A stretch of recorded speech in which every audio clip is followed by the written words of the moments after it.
We're back on this breaking news with Dan Goldman, Miles Taylor, and Betsy Woodruff Swan, who joins us by phone. Betsy, take us through your reporting about Donald Trump Jr.'s testimony before the 1-6 committee. That's right. This story broke just within the last hour. What we know is that yesterday, as most of the country was focused on the news about the Supreme Court and on the first round of primaries going on, particularly in Ohio, Don Jr. had a virtual interview that lasted several hours with investigators on the Select Committee. We know that this interview, notably, and just like his sister Ivanka and his brother-in-law Jared Kushner, was not conducted under subpoena. Don Jr. appeared voluntarily for this interview. We also know that the Select Committee is deeply interested in a number of topics that Don Jr. has direct knowledge of.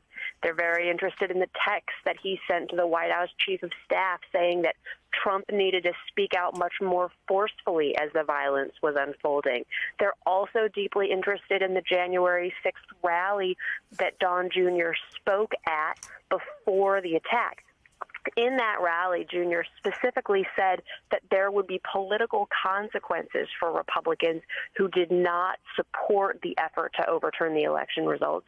He specifically said that he would show up in the backyards of Republicans who didn't support the president's effort, which has been characterized as him threatening to support primary challengers, essentially saying that Republicans took their careers into their own hands unless they were on board with the president's effort. Very much part of this rhetorical effort to level as much pressure as possible against Republican members of Congress. These are all things that are core to the Select Committee's investigation.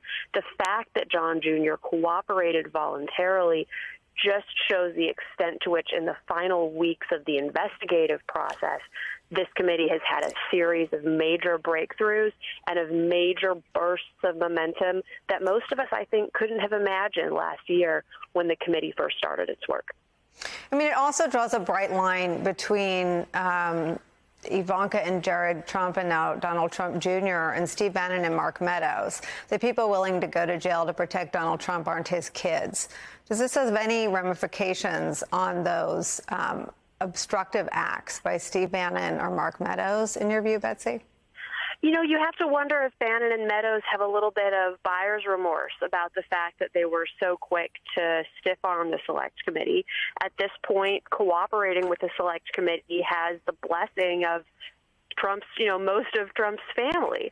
And if there were going to be, punishment or ramifications to people, if that's what Meadows and Bannon thought that they might face, now in the 11th hour of the probe, it's clear that actually people are going to be able to cooperate with this without necessarily facing any significant criticism from Trump or his inner circle. They kind of got the worst of both worlds, Bannon and Meadows, in that, they're now in Bannon's case facing DOJ criminal charges, in Meadows' case potentially facing criminal charges, when they could have handled this much more easily by just cooperating. And you have to think that any other senior Trump administration officials or allies who had been on the fence about playing ball with the committee, now there's no question that cooperation by far is the path of least resistance.